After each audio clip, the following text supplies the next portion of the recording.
Good afternoon, everyone. Nice to see a smile. Don't have anything? Matt, you want to start us off? All right. Sure. Can you explain exactly what the the waivers the Secretary signed on Friday? Sure. So the waivers that the Secretary signed on Friday that were notified to Congress yesterday were to effectuate the transfer of funds from accounts in South Korea, Iranian funds that have been held in accounts in South Korea, through accounts in Europe, ultimately to accounts in Qatar, where they will be available for use for humanitarian transactions with strict Treasury Department oversight, and ultimately there to, as we said before, effectuate the release and bring home 5 American citizens who have been wrongfully imprisoned in Iran. Okay. Can you explain why these waivers were necessary? Because it's my understanding that the administration did not believe, and had told the European banks, even though they were extremely leery of being involved in any kind of conversion of money or transfer of money, and they didn't want to do it. So is that why the waivers were finally granted and why it took so long? This deal was announced back in, over a month ago. It's a good question. Let me explain it with a little background context, which is that I think you're aware of all this, but some others may not be, which is the $6 billion. I am aware of it. I know the answer, but the fact of the matter is that no one in the administration has spoken to the record on this. Exactly, which is why I want to explain it. And I want to get into the NSC comments from last night. That there were $6 billion that were held in these funds. The previous administration set up these accounts, or allowed these accounts to be set up, so countries could purchase Iranian oil. The money would then go into these accounts. Iran has always been able, under the regime set up by the previous administration, to access the funds in these accounts. And in other places, we saw them spend down the funds in these accounts, accounts that were set up for purchases of oil, for example, from in India or Brazil. And under the previous administration, were spent down with no restrictions at all. When this administration took office, we put restrictions on these accounts to ensure that they could only be used for humanitarian purposes. However, a number of banks, despite the assurances we had given, did not want to participate in transactions related to these accounts. So it was necessary for the Secretary to make these waivers to allow the transfer of money from these accounts through bank accounts in Europe, ultimately to Qatar. Why did it take so long then for you guys to come around to deciding that, okay, this isn't going to happen unless we actually do the waivers? I would just say this has been a complicated process from the beginning. As you can imagine, dealing with all of the moving pieces and dealing with this, dealing with moving this money from accounts in Korea, where it had to be converted into euros, ultimately to a supervised account in Qatar. Right, but if, as you say, under the previous administration, and I'm going to take a little bit of issue with that momentarily, but if, as you say, Iran was able to spend down money in similar accounts that have been set up in Brazil and India, why were there not the same concerns from banks?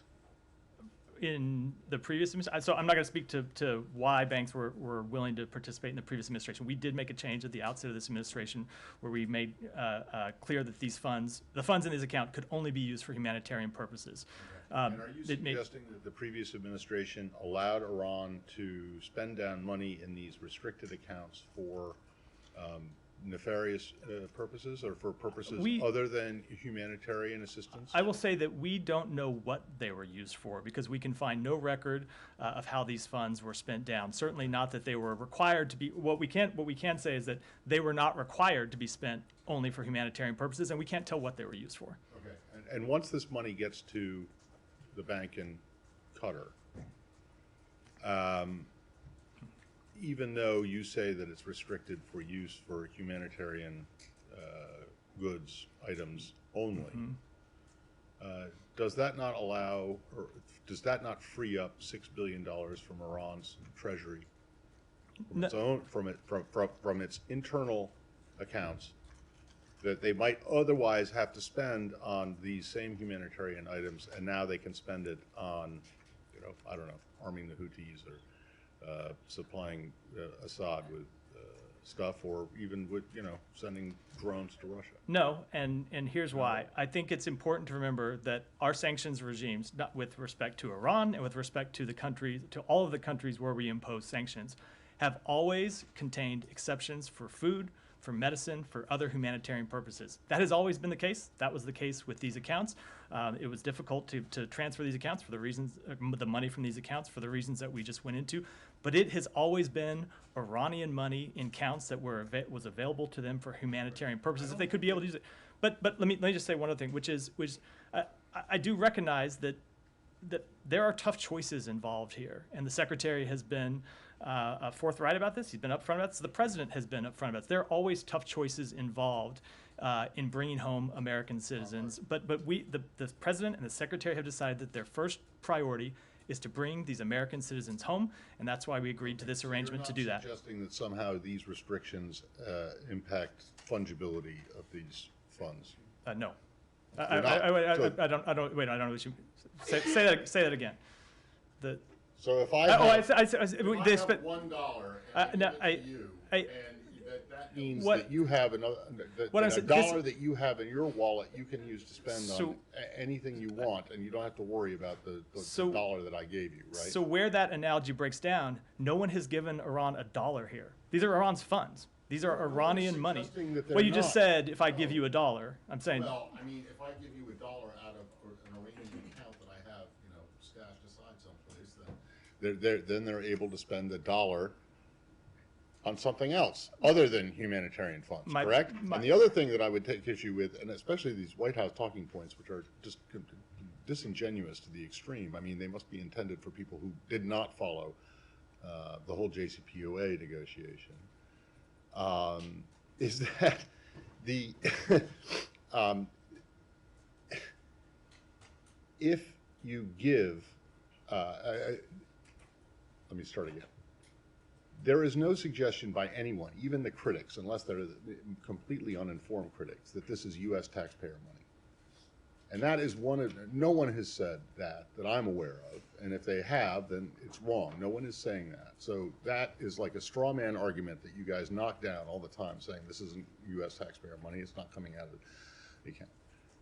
But the other thing is that when you say that they drew down. Can I interrupt? I hesitate to ask to interrupt. You interrupt me all the time. I don't really mind it. It is not a straw man argument, only that if you peruse Twitter last night, you will find a number of elected officials who talk about how the United States is giving Iran money, which we are not doing. It is Iran's money. So there are people who are claiming that we are giving money, and we cannot give something that is not ours. Well, yeah, but you're making it easier for them to get I'm taking issue with the specific words. I'm just usually referred to as a straw man. There are people who have made that. It's U.S. taxpayer money. But anyway, neither here nor there. And then secondly on this, when you say that that the previous administration allowed Iran to spend down these accounts, you don't know what they were spent on, and you can't account for any of it. So how do you know that they did? We can see that the accounts have been spent down, other accounts, not these South Korean accounts, but the accounts for money that was purchased by other countries have been spent down. They were spent down without restrictions, requiring them to only be used for humanitarian purposes, and we cannot see what they were spent for. How much was that? I don't know at the top of my head. We may have that number. I'd be happy to look into it. Abby? In an interview with NBC this morning, President Raisi suggested that these are Iran's funds, that they can decide how the money's spent, whether that be on humanitarian goods or whatever it is that the Iranian people need. Why do you think that he's under that impression? Well, so follow up a little bit what I just said to Matt. That may have been the policy under the previous administration, where these accounts were allowed to be spent for purposes that we cannot track.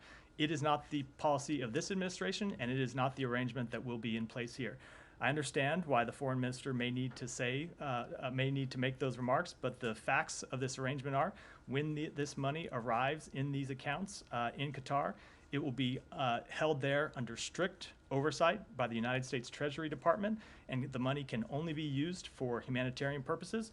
And we will remain vigilant in watching the spending of those funds and have the ability to freeze them again if we need to. What do you say to critics who are looking at this and saying this is a pretty clear, direct payment for the release of hostages, Is there any change in policy as far as willing to pay a ransom? So I will say two things about that. Number one, again, when you refer to it as a payment, again, this was Iran's money in accounts in South Korea that have always been legally allowed to use for humanitarian purposes. So the United States is not giving Iran anything or is not paying Iran any amount of money. But the second thing I will say is I see a lot of what I will call kind of false choices and maybe wishful thinking. It's probably wishful thinking is probably a too benevolent a way to describe it by some of the critics of our work to bring American citizens home. I see people all the time that will say, of course I want to bring these American citizens home, but I don't think that the United States should allow this transaction to go forward. Iran is not going to release these American citizens out of the goodness of their heart. That is not real life. That is not how this works. That was never going to happen. We have to make tough choices and engage in tough negotiations to bring these American citizens home. There were 5 American citizens who have been jailed under brutal conditions, one of them for more than 8 years, and the Secretary and the President decided that we need to do everything we can to bring them home, and that's what we're doing. Appreciating all of that, does it remain U.S. policy that you will not pay ransom for hostages? It does. Yeah, Humera had her hand up. If you still. Thank you, Matt. Just want to ask an update on where we are on the unfreezing of the funds. I mean, is it 80% complete, almost complete? Just trying to get a sense of the timeline that was said weeks ago. I'm not going to get into specific details other than to say that the funds are in the process of being transferred to their ultimate destination, which is are these accounts in Qatar. They are not there yet, but we are in the process of transferring them there. Okay, and based on that, you're right. Thank you for the correction. They are in the process of being transferred there. And based on that, when would you expect the actual swap to take place? I don't have any announcements to make about when that will occur. Right. And I just want to sort of follow up on something that you just said. You said U.S. will have the ability to freeze Iranian funds transferred to Qatar if necessary. Correct. Is there going to be some sort of a criteria for that? And you're going to be monitoring it throughout what period? The criteria is that these funds, when they're deposited in these accounts, can only be spent for humanitarian purposes. So the purchase of food, the purchase of medicine, the purchase of other humanitarian products. The Treasury Department has strict oversight over the use of those funds. We have visibility into how they are used, and we have the ability to police their use. Right. And one more thing. I know you guys have kept saying these are 2 separate tracks. Like we're not in a place with to revive JCPOA and all that. But if this all goes just fine, what is next for U.S.? Are you thinking about trying to revive the nuclear talks one way or the other? I think what's next ultimately depends on Iran and what it's willing to do. These are separate matters. This has been a policy we have pursued, or an action we have pursued, to free these 5 wrongfully imprisoned American citizens. Separately, we do remain focused on constraining Iran's nuclear program, constraining its destabilizing behavior. We remain committed to ensuring it never obtains a nuclear weapon. The reason I said it's up to some extent to the actions by the Iranian, you just saw the remarks from the Director General of the IAEA yesterday, who said that Iran is not cooperating with the IAEA in a satisfactory way. So if Iran wants to, we have always said we welcome diplomacy and will be open to diplomacy to seek a resolution to Iran's nuclear program. But if you just look at their actions and the fact that they are not fully cooperating with the IAEA, that's a sign that they're not taking the steps they need to at this point. How many nuclear weapons does Israel have? Go ahead. Follow up on that. Would that explain from what you said why? Apparently the U.S. would not support a resolution in front of the IAEA condemning the non-cooperation of Iran? I think I say we don't have any specific action to preview today about what the IAEA may do, but you should expect us to coordinate with other members of the board of like-minded nations who share our concern with Iran's nuclear program to once again call on Iran to cooperate fully with the IAEA. Yeah, but it's our understanding that you would support some sort of common declaration or what have you, but not a resolution per se. I don't want to speak to what exact form our actions with the IAEA or what actions the IAEA may take, other than just what I said, which is you should expect to see us working with other members who share our priorities to clearly express that Iran should cooperate fully with the IAEA. Alex, go ahead. Follow up, going back to this question on Raisi, when he said that we will be spending this $6 billion, quote unquote, wherever we need it.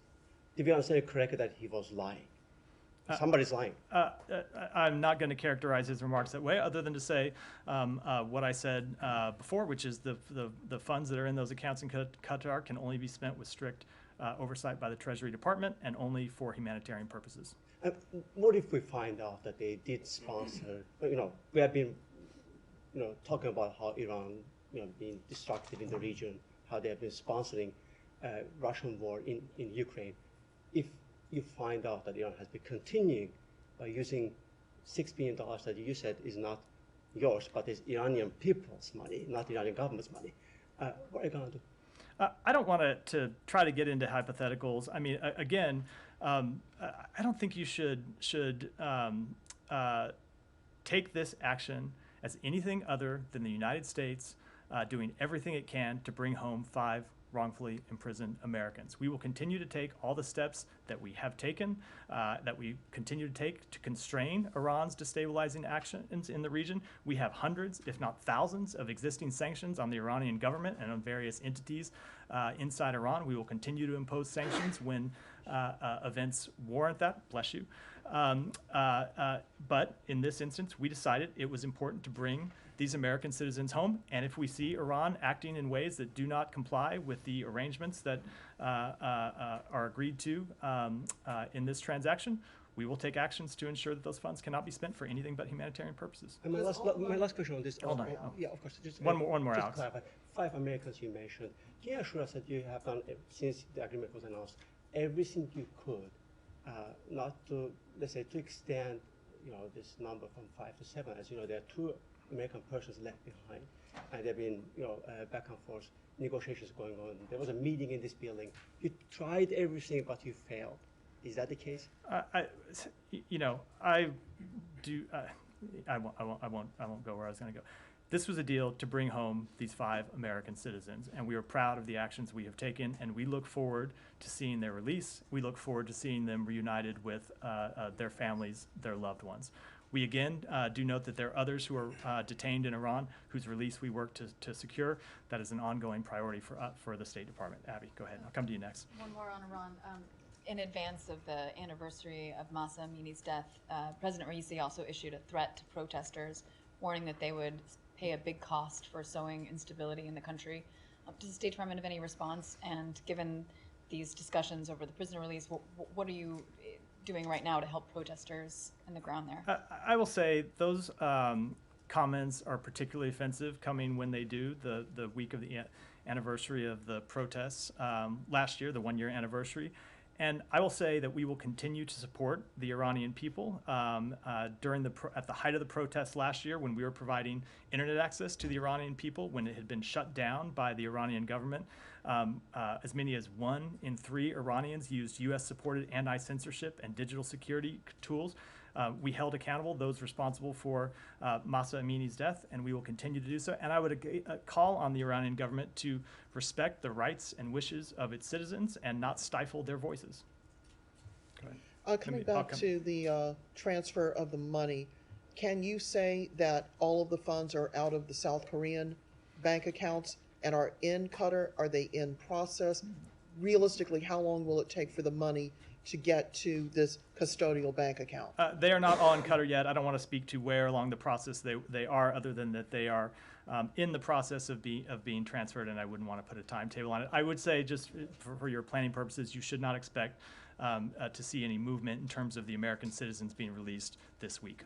In terms of once the money is verified to be in the custodial bank account, what is the timeline then for Iran to release the 5 Americans? What is the process for the U.S. to release the 5 Iranians reportedly going to be sent back? What's the process? Again, here? I don't want to get into exact timetables, other than to say it is our top priority that those Americans not spend any extra day or minute or hour than is necessary.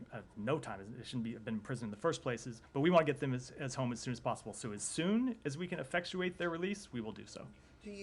Are you prepared to say that the Iranians being held here in the U.S.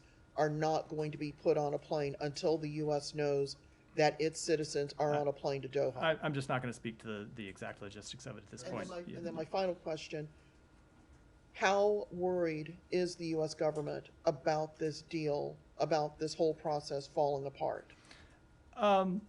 I will say this is not a country with whom we have the most trusting relationship, to understate matters. So it's a process we are monitoring very carefully. It's why you have seen us always be measured in the way they described this since it was first reported several weeks ago. Nothing is final here until we see those Americans having left Iran, but we are hopeful that that will happen, and we continue to work to make it so. Matt, go ahead. Just one more, and very broad. It's your contention that this money that was frozen or that was being held in South Korea could always have been used by Iran for humanitarian purposes. Is that correct? That is true under sanctions. Now, it was difficult to do so. It's hard to find banks to conduct those transactions in a number of cases. But under the rules, the legality of our sanctions, that's true. Well, then, why didn't it happen before? Well, the point I just made is that it's difficult to find banks that are willing to engage in those transactions. Okay, so unless you guys grant a waiver. Correct. So this whole thing about we're not giving it, we're not doing it, I mean, you're doing you are unblocking it, basically. You're telling international banks in these European countries and Asia and in the Middle East that you're fine, go ahead and do it. So the idea that you don't have anything to do with it is... I did not say that and would not say that. We are, of course, taking steps to effectuate the transfer of these funds, these Iranian funds. However, the point I take issue with, to give something, it must be something that's yours. And this is not our money, this is Iranian money. Give the waiver, grant the waivers, then they wouldn't get the money. I'm not disagreeing with that. Oh, Although it's their money in the first place, they wouldn't have access to it. They wouldn't be able to effectively. We had the same argument back in 2016. So history repeats itself. One question. Michelle, go ahead. Any guarantees from Iran that it won't detain any U.S. citizen in the future? I would say that guarantees from Iran about how it will behave in the future is not something that we typically put a lot of stock in. This is a deal to secure the release of these 5 American citizens. We continue to have concerns about all of Iran's destabilizing activities, and we will continue to monitor and take action to constrain those activities in the coming months and in the coming years. Yes, about Iran. Israel accused Iran on Monday of building an airport in southern Lebanon to be used as launch pad for attacks against Israelis across the border. Any comments on this matter? We have seen the reports and are monitoring them, but I don't have anything to add. One more question. Has there been instances where the U.S. government has mistakenly placed individuals on sanctions list? And would the U.S. government be willing to publicly acknowledge and rectify a mistake if it were to to reverse the sanction on individuals that were in error? I don't know how to answer a blanket question like that. Obviously, if we make mistakes, we try to correct those. If you have a specific case you want to bring up, I'd be happy to take a question on that. But with a broad question like that, it's hard to know how to answer. But have you urged the Lebanese government to elect a president? We're over 11 months now. There is no president in Lebanon. Give me an example. What have you done to pressure Lebanese government to elect? I have spoken. You're not someone that's at the briefing every day, but I will say I have spoken to this on a number of occasions and have spoken about the fact that senior members of this department have made phone calls to members of the Lebanese government and have traveled to the region to press that exact case. Anything else on Iran before we move on to other stuff? You've already had a chance. I'll go. Janie, go ahead. Thank you, Matt. I have 2 questions, one on North Korea, one on China. First question is, it is reported that the lifting of sanctions against North Korea will be discussed at the talks between Kim Jong-un and Putin. Can the Russia... lifting of which sanctions? I mean, just I Sanctions. will talk the sanctions against the North Korea. I just didn't know. I just didn't know if it Yes. was a report about Yeah. which specific sanctions But imposed by I whom. said that can Russia unilaterally lift UN Security Council sanctions by themselves? No, Russia cannot. No, Russia cannot take. Russia cannot take unilateral actions relating to the United Nations Security Council.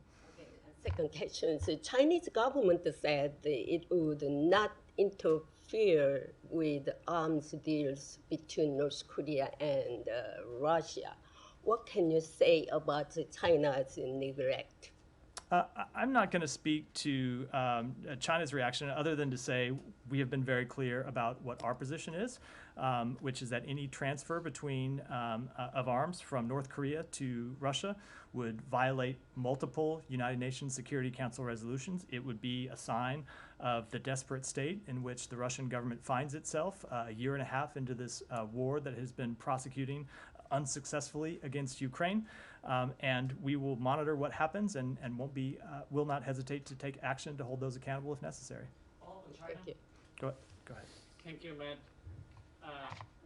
Just before the G20, Russian Foreign Minister Lavrov visited Bangladesh, and in Dhaka he said Moscow would prevent any attempt to establish dictates and interference by the US in this region. And ruling Prime Minister Sheikh Hasina also accused US, as she said that US, in the name of Indo-Pacific strategy, they wants to come here and gain control over the region. So what is your response and what is your position, the Indo-Pacific strategy? I would say with respect to Russia, a country that has invaded two of its neighbors is prosecuting an aggressive war where it bombs schools and hospitals and apartment buildings on a daily basis should not be talking about any other country imposing dictates. They ought to, it's not the most self-aware comment that Sergei Lavrov has ever made. But I would say that with respect to United States policy, that the United States and Bangladesh share a vision to ensure the Indo-Pacific region is free and open, connected, prosperous, secure, and resilient. That's the intent of our Indo-Pacific strategy, and that is our position.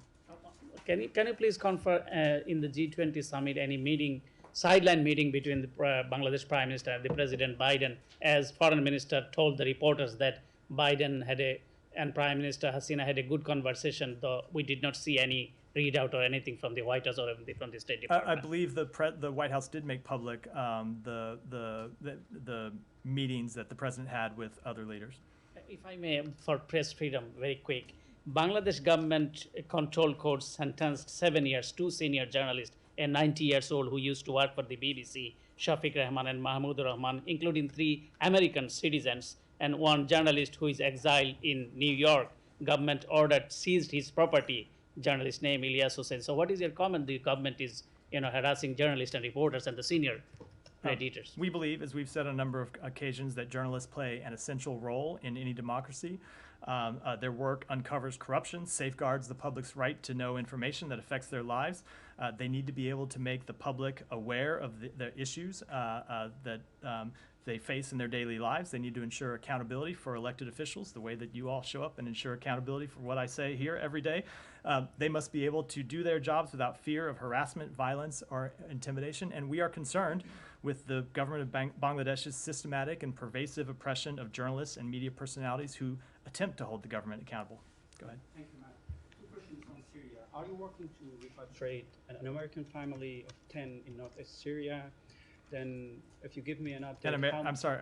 An American family of 10 in northwest Syria that being held in the ISIS families detention centers in northwest Syria. And, is there any other American citizens being held in this detention facilities? Yes, we are. If it's the family I believe you're referring to, yes, we are working to repatriate that family. Repatriation is the only durable, long-term solution to the humanitarian and security situation in northeast Syria. We urge every country of origin to repatriate and rehabilitate, reintegrate, and when appropriate, prosecute their nationals from detention facilities and displaced person camps in northeast Syria in a manner consistent with their obligations under international human rights law and international refugee law. I don't have an update on the number of U.S. citizens who might be there. And one more question. What do you say about the Syrian accusation to the United States that they are saying that the United States occupied the oil fields in northwest Syria and they are operating illegally. The Syrian Foreign Ministry, they sent a letter to UN General Secretary and also to the international body, and they are asking the international body to hold the U.S. accountable. What do you say for this accusation? And then, is there any U.S. company? You're getting to like question number 4 here. So is there any U.S. oil company operating in northwest Syria? You should ask the U.S. oil companies that question. I would say with respect to that allegation, it's not accurate. Go ahead, back. Yeah. As everyone's aware, of course, the COVID pandemic took millions of lives, cost trillions of dollars. As you may be aware, the BMJ, the prestigious British medical journal, just had a lengthy piece about how USAID just terminated a controversial 1.5 million wildlife virus hunting program amid safety fears. That is, USAID has had a series of programs to collect viruses. It started as the PREDICT program, and then it took on different names. Lots of people have claimed that this, as well as NIH funding. Who are the people that have claimed that? That have claimed. Yeah, you said lots of people. Who in particular? Have claimed what aspect? The point you were just making. You were to say lots of people have claimed that I'd like to know who those people were that I'm going to be responding to in a minute. Oh, okay. I have claimed. Okay. Richard E. Bright. This is usually a place for questions, not claims, but go ahead. No. Well, I mean, this is an overdue subject, don't you think? Richard E. Bright, other prestigious scientists have stated that it could well be the case that the COVID pandemic, the U.S. intelligence services have put out statements that it could have come out of a lab in Wuhan. Now, we know that NIH funding went from EcoHealth Alliance to the Wuhan Institute of Virology. USAID, you find this very tiresome. Go ahead. Get to the question. Well, you asked me. Get to the question if you don't mind. You asked me. Yeah. So how much money went from USAID to the work at Wuhan and to their collaborator, Ralph Barrick at the University of North Carolina, to collect and make coronaviruses that are weaponized, that are more deadly? So I, first of all, reject the implicit accusation in that question, and I do not have at my finger. I do not have at my fingertips the particular details of USAID funding. Are you saying for certain? Are you saying for certain that no USAID money went to the Wuhan Institute of Virology? I've answered the question. Go ahead. No, please tell me. Are you stating that no USAID money went? I will say I am happy to take questions from those in this audience. I'm happy to answer them. I appreciate that they treat every person in this room, including myself, respectfully. I called on you. I'm now calling on someone else. Go ahead. Me respectfully, please tell me, what are you denying? Go ahead, What please. is your denial? It's a non-denial denial. Go ahead. I have a question about Israel. Thank you, Matt. Okay, in light of the Israel Prime Minister Benjamin Netanyahu's invitation to the White House, will President Biden be requesting Prime Minister Netanyahu to adopt his two-state policy that divides Israel despite the Jewish scripture Joel 3:2 warning of doing that? And I have a follow-up question. We have been very clear that we strongly support the two-state policy. We make that clear in all of our conversations with leaders of the government of Israel. Okay, and then finally, will the U.S. demand the repeal of the Palestinian Authority Chairman Abbas's law, which provides a salary for life for anyone who murders a Jew? And this is a concern that Israel Behind the News has. Let me take that one back to you, a precise answer. Shannon, go. Are you accepting the premise in question that Prime Minister Netanyahu has been invited to the White House? No, I'm not. Oh. The White House has made clear they expect the president to have a meeting with Prime Minister, but no, I'm. Sometimes I make clear I'm not accepting the premise of the question, but not always. Saying it's at the White House. I am not. I have made clear a number of times in this podium I do not speak to the president's schedule. Shannon, go ahead. Thank you very much. I wanted to ask about the case of James Frizzle, the American citizen who was held in Mexican prison for 13 years before he was ultimately found not guilty. Advocates who work to free him have been critical of the State Department for what they claim is a lack of involvement in the case. Now, do you have a response to that criticism, and can you speak to if the department was providing consular assistance to Frizzle while he was in custody and tracking the serious issues in his trial? Yeah, we are aware of the release of that U.S. citizen from detention in Mexico. I will say, as is often the case, unfortunately, where there are places I'd like to speak in detail due to privacy considerations. I think you're familiar with the law that restricts us from saying more unless we have a waiver.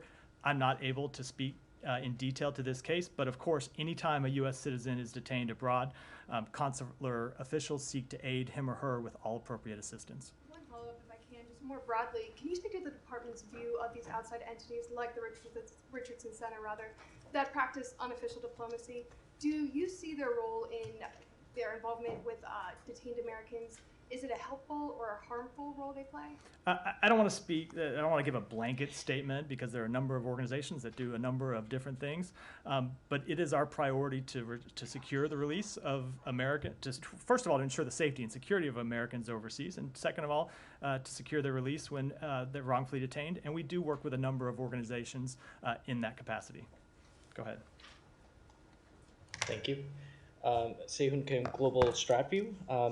So, going back to China, how much knowledge does the State Department has about the Chinese authorities' training program in Southern Mongolia, or also known as Inner Mongolia, called the Training for the Firm Inculcation of Chinese Nationality Common Identity, targeting the entire Mongolian population in Southern Mongolia or Inner Mongolia? And also at the same time, the Southern Mongolian Human Rights Information Center has raised several high-profile cases of China's transnational repression of Mongolians from both Southern Mongolia or Inner Mongolia and the independent country of Mongolia to the State Department multiple times.